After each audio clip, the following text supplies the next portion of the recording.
The future of food and drink sustainability, retail for Generation Alpha, and out-of-home advertising.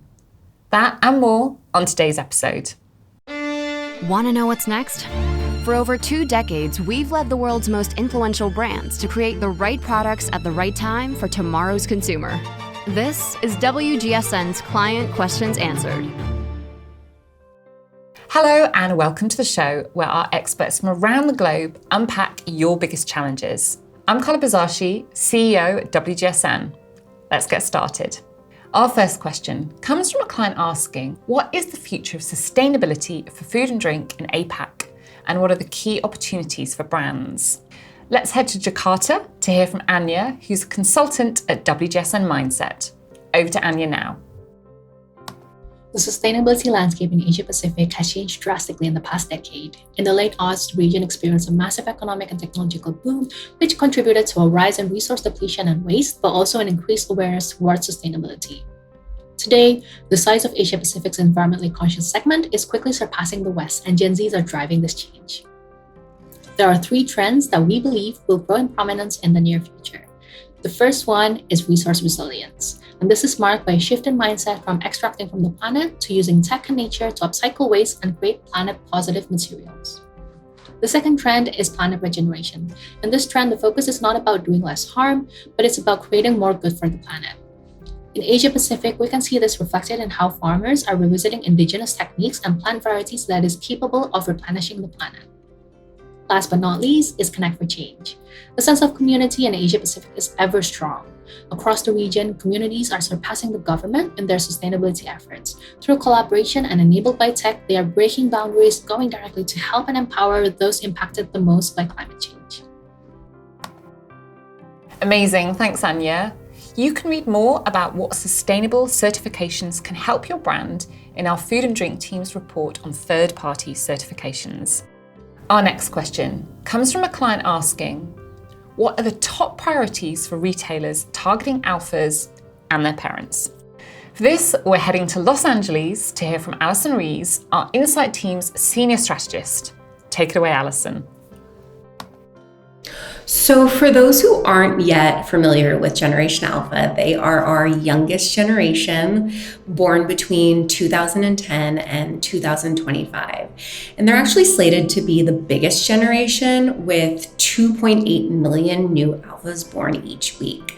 And they actually already have around 360 million in disposable income. So when it comes to retail, brands really want to get it right, and they need to cater to the discerning tastes of alphas, but also to their parents, many of which are millennials. So brands should really focus on digital aspects of retail, so combining digital community with physical retail stores.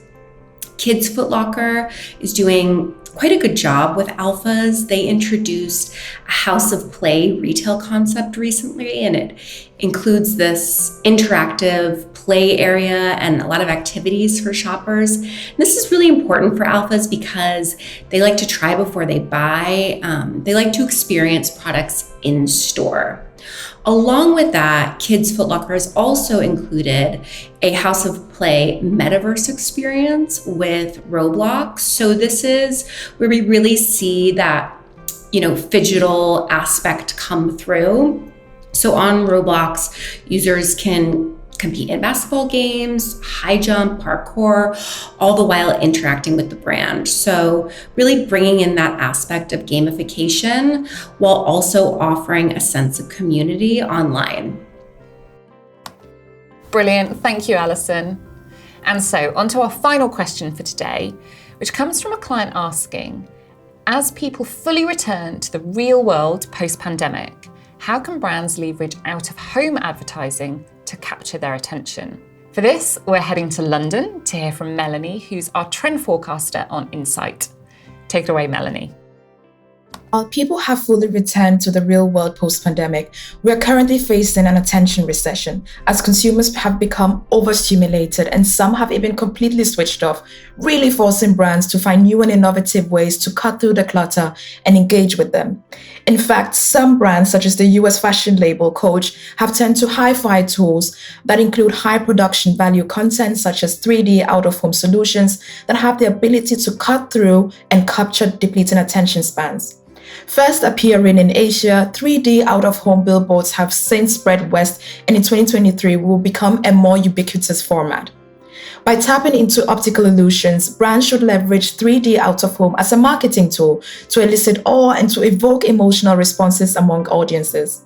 Brands should employ 3D digital out-of-home via AR activations and anamorphic billboards, as it offers advertisers a unique way to engage with audiences with moving images that have the ability to bring the campaign to life. Great stuff. Thanks, Melanie. You can find out more about sensorial out-of-home in our Insight Team's Marketing Forecast 2023. That's it for this week. If you have any questions or comments that you'd like us to answer, please pop them in the comments box for the team. I'm Carla Bazashi, and I'll see you next time.